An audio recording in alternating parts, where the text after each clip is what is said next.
Have you ever been on a team where one person names a function calculate area and someone else calls their version get area? It seems small, but it can cause huge bugs later. What if there is a way to make a strict rule book for your code? A way to force every similar class to follow the exact same pattern, making sure everything is consistent. This is the secret trick that giant tools like Django and PyTorch use to work so well. This is episode 5 of our object-oriented programming in Python deep dive series, and in this episode, we are talking about a topic that will totally change on how you design your programs: abstract classes. By the end of this video, you will get exactly what they are, why they are super important for writing strong code that can grow, and how to use Python's built-in ABC module to make sure your own code follows the rule. Let's start with a problem we have seen. Imagine we are making a drawing app and we need to find the area of different shapes. Let's say one developer, let's call him Ravi, writes circle class. So Ravi is making a class called circle. First, we import the math library so we can get the value of pi. Then we define the class circle, and then inside circle class, we'll define double underscore init method, the special function that runs whenever we create a new circle. We'll pass radius as a parameter and assign it to attribute self.radius. It's pretty standard. Then we'll have a function to get the area, which Ravi decided to name calculate area. It returns pi times square of the radius. Everything over here is also work just fine. This looks good. Now another developer, Bob, comes along and create a square class. Let's just write Ravi implementation at the top of the class circle, and then over here we'll write Bob's implementation class square. We'll define double underscore init constructor method and we'll pass side as one of the argument, and then we save it to a class attribute side. Now Bob's defined his function to get the area as get underscore area. It correctly calculates side times side and return it. This code also works fine on its own. Now, do you see the problem? It's a small difference that causes big trouble. Class circle uses calculate area, but class square uses get area. Now, if you are the main developer trying to write one function that prints the area of any shape, you would have to write something messy and easy to break, like the following code. Look at the print area function. It takes shape as an argument and then it has to guess. First, it checks, does this shape have a method named calculate area? If yes, it calls it. If not, it checks, okay, well, does have get underscore area? And if it's there, it's calling get underscore area. So this is already getting messy. And that else at the end is what happens when a new developer adds a triangle and calls their method compute area. Our function breaks. This is a nightmare. It can't grow. The real question is, can we force every shape to have the exact same method, like a method named simply area? And the answer is big yes. This is where abstract base classes, or ABCs for the short, saves the day. Think of an abstract class like a building blueprint. The blueprint itself is not a house. You can't live in a blueprint, but it defines the rule that you cannot break when you build a house from it. It says every house built from this plan must have a foundation, it must have a door, it must have a roof. It defines what needs to be built, but not how to build it. In Python, an abstract class is a class that acts as a blueprint for other classes. You can't create an object directly from it.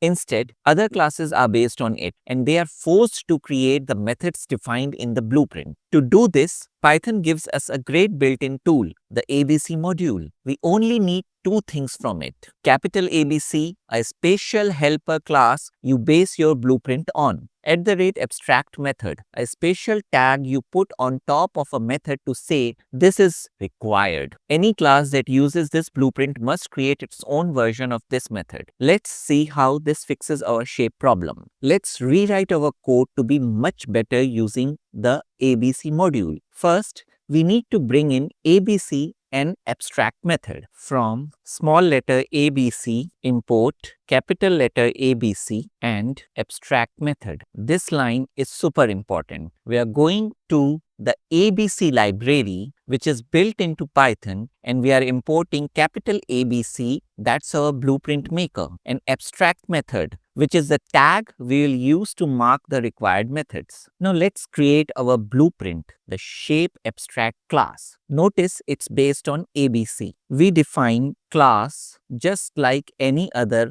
class shape, but inside the parenthesis, we put capital ABC. This tells Python, hey, this isn't a regular class. This is a blueprint, a set of rules. Great. Now let's set the rules. We'll say that every single class that calls itself a shape must have an area method and a perimeter method. We'll do this with a special @abstract method tag. So let's just first define area method, and right above our def area self, we add tag @abstract method. Inside the area, we'll just write pass. We do this because blueprint itself has no idea how to calculate an area. It's just a general idea of a shape. It's the job of the real shape like circle or square to do the actual work. We do the same thing for perimeter. We tag it as required and we then just pass. Now, for the most important rule of abstract classes, what happens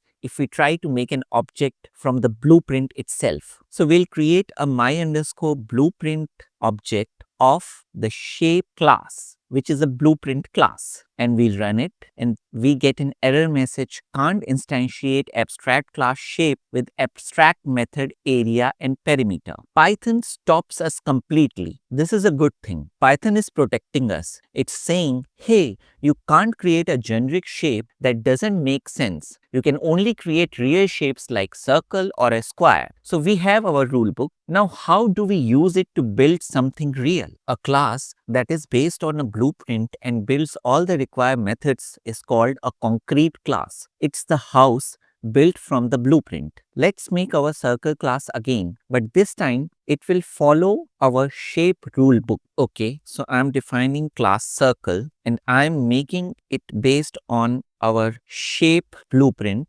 class, and then I have added _init method with a parameter radius and assigning radius to the self.radius attribute. So let's just say I have stopped developing the circle class further and I have not created the area and the perimeter methods that our blueprints say are required. Let's see what happens when I'll try to create an object from the circle class. Put radius 5. Now if I run it, we've got an error. Can't instantiate abstract class circle with an abstract method area and perimeter. There it is again. Python is our helper. It tells us, no, you made a promise when you used shape blueprint. You promised to build area and perimeter, but you didn't. And I'm not letting you create this broken object. This is the rulebook in action. Okay, let's fix it and follow the rules. Inside the circle class, I'm adding def area self. The name has to be exactly area, just like the blueprint says. Inside, I'm returning the calculation for a circle's area. Then I'm adding def perimeter self and return calculation for its perimeter, which is 2 pi r. Now our class follows all the rules of a shape blueprint. Now I have already created the my circle object earlier. Oh, there is a spelling mistake in the circle spelling, just correcting it. So now I have again created a circle object with all the blueprint methods that have been defined in the abstract base class defined in the concrete class. I'm calling area method on object myCircle and printing its result. Similarly, I'm calling perimeter method on the myCircle object and printing its result. When we run it, we get an error, math is not defined because we have not imported math library for Py. Now again, we run it. So we are again getting an error.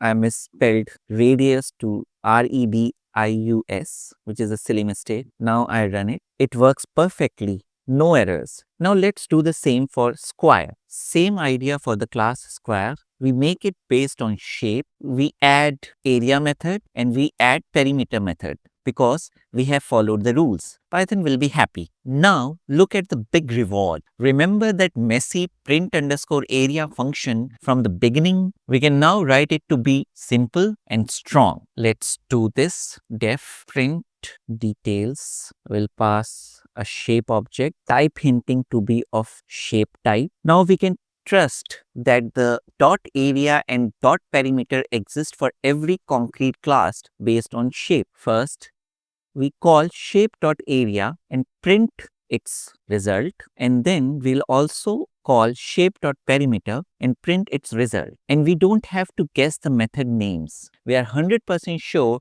they will be there because the blueprint guarantees it. Now let's create a list of shapes with circle and square in it, and then loop through the list and call the print detail function on each of the element of the list shapes. And when we run it, our function works perfectly for both of them. So this is cool for a small program, but why this is super important part of our writing code for a job, big tools and framework. Think of a web tool like Django. It might have a blueprint class called middleware. This class could have a required method called process request. The Django makers don't know what you want to do, but they use a blueprint to promise that any middleware you write will have a process request method that their system can call. It lets you plug your code into their system easily, working with a team. On a large team, the main planner can define the blueprint. This becomes the official set of rules for how different parts of the program talk to each other.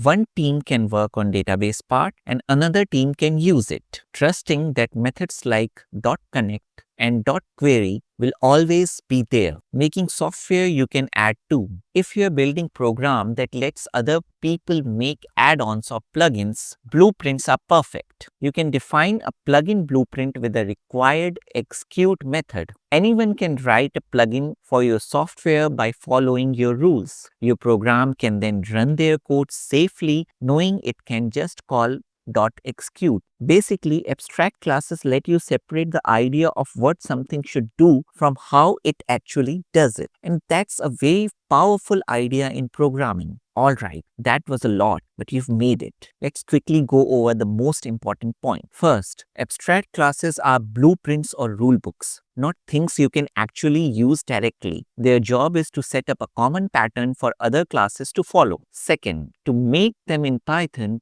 you use small ABC module, which makes your class based on capital ABC and use the @abstract method tag to mark which methods are required. Third, Python acts as your rule keeper. It will give you an error if you try to make an object from a blueprint or from a class that hasn't followed all the rules. And remember that error is your friend. And finally, the big why. ABCs make your code consistent and reliable. They are the basic building block for making large programs that are easy to fix and update, especially when working in teams. If this video helped you finally get abstract classes, do me a huge favor and smash that like button. It really helps in channel grow. For my question of the day, what's another real world place where a blueprint class would be super useful? Maybe in video game for different types of enemies or for a system that can accept different payment types. Drop your ideas in the comments below. I love reading them. Be sure to share this video with anyone you know who is learning Python. And if you haven't already, subscribe and hit that notification bell so you don't miss day 6. Thank you for watching Sumantra Codes. Keep building, keep learning, and I'll see you in the next one.